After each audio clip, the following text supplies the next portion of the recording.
What do you think of domestic violence? I think it sucks. I think it's just it's a terrible thing to have happen to anybody for any reason. Domestic violence is something that's debilitating. It's demeaning. It's very harmful for women or even men. I'm sure men have been victimized as well. But as a woman and actually being in that kind of relationship, you don't see it coming. You don't see it coming. And then once it happens, you're kind of like, you're lost. You don't know what to do, where to turn, who to talk to, because you're in this alone.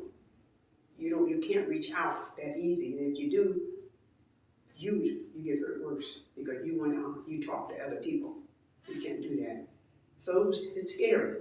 Domestic violence is very scary. It's very painful, very highly emotional. It's like, it puts you in a whole different frame of mind. Why was it so hard for you to leave?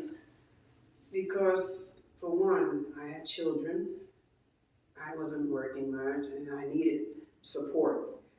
But when I saw that it was really damaging my relationship with my children, it's just hard. It took a long time just to try to figure out how to get out of this situation.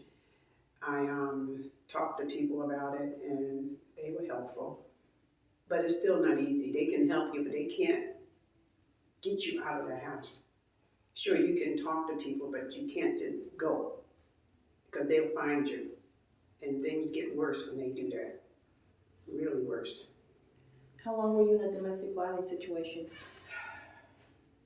9.5 years.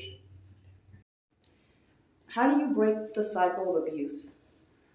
You break it by trying to understand what caused it. Is it your fault? Is there anything you could have done different to prevent it from happening? Once you realize all this, then you can say, well, I need to do this. It's not my fault. It's not you that caused this. It's in them. They have some kind of a stigma where they can control you. You are their property. We're not property, but in that light, we are, because we don't have a say, we don't have a go, we don't have a do. You just do what they ask you to do. And if you don't, it comes back on you, and sometimes back on your children as well.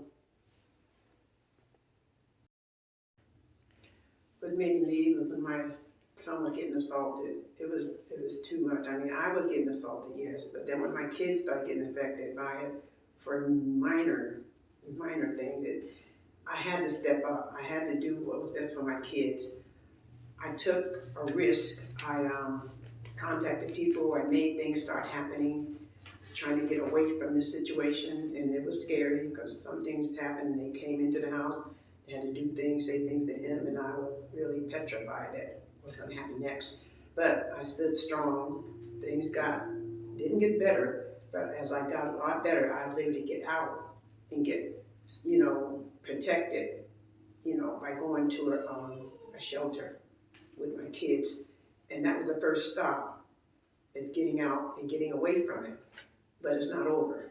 You just left one thing, but you still have to figure and finalize it. So I left and eventually started getting proceedings done for divorce, which wasn't easy also because there was a lot of pain and fear of what can happen to me in the process. But I still went forward anyway.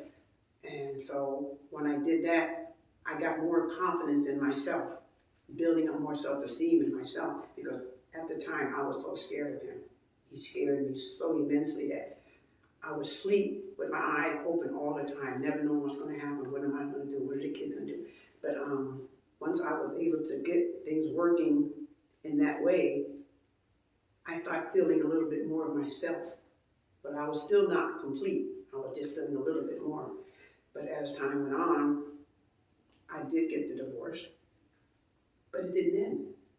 It didn't end. It was still there. It's like I got divorced, then he comes over at my place, asks my kids questions about stuff, and assault me again. And that's when I really woke up. I mean, I let everything come out. I said, okay, this is it. You will never ever touch me again. You will never ever step foot in my house again. It was then that it stopped. The physical part. The mental part didn't leave. But the physical stopped because I wasn't playing no more. I had a restraining order on him, and I was already divorced. And that's strange to have a restraining order after the divorce, but I had to do that. But once I did that, and it's okay, it never happened again. He never did step foot in my house again. He never did assault me again. But the damage was already done inside of me. What happened when the next man tried to get with me? What happened with my kids? What impact did it have on my kids? My oldest, I think, was the one that knew more about what was going on than the younger one. They never knew. They never knew. I was the type of parent that wouldn't discuss that kind of stuff with my children because I figured they were too young to know. But I would mention, as they got older, I would let them know. I would not demean their father, making him the animal or the person he was, even though he was. But in my eyes, it wasn't right to do that to my children, so I didn't. But it did help me to build up my self-esteem, my confidence, to will to go on and take care of my children, and I did that. But as relationships went on after that, I stayed away from them for a couple of years because it was still in me. I couldn't trust men. It even got to the point, women thought I was gay. I wasn't gay, I just was cautious. I lived through my kids. I mean, I actually did live through them. I just surrounded myself with my kids. I didn't let anyone get close to them. I didn't want anyone to kind of be with them if I didn't know you well enough. And that made me feel good, but then in the end, it kind of took away me. I mean, I was just around my kids, but what about me? I had no life. I surrounded myself with my kids, but I had no life. But then my goal was not to worry about me, it was to worry about my children. They needed to grow, they needed to survive. So after a few years, I dated for a little bit, nothing serious. And then I did run across another nice young gentleman, and we did connect, but it was hard on him too. And he knew what I had went through when I expressed to him about that. And I told him that it's nothing personal, it would take a while. And we did date for like, 5 years before I actually married him because I wasn't ready. I just wasn't there. But now he knows what I went through. He knows the nightmares I went through. But the stem is, like I said, I broke through.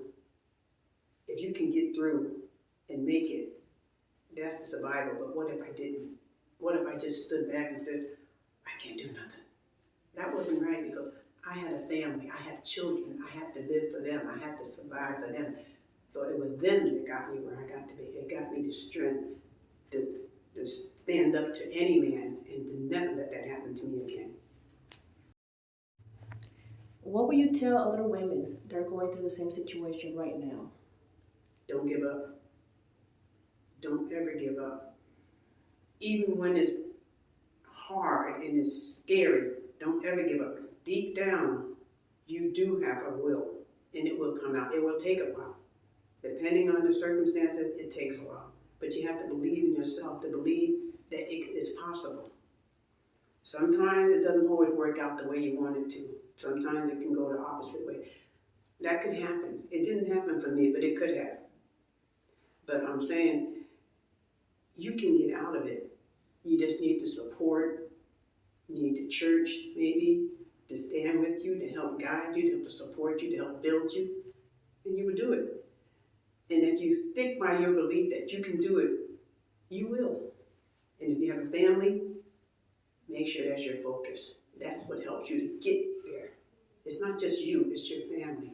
Mainly if you have children, young, old, it's for them. Because if they see you not achieving and not pushing yourself away from this, they're going to grow up thinking, well, my mom didn't do nothing to stop it, so why should I care? You have to show them that you're strong, that you can do it. You may cry a lot, you may argue, you may rant, but just do it. And don't give up.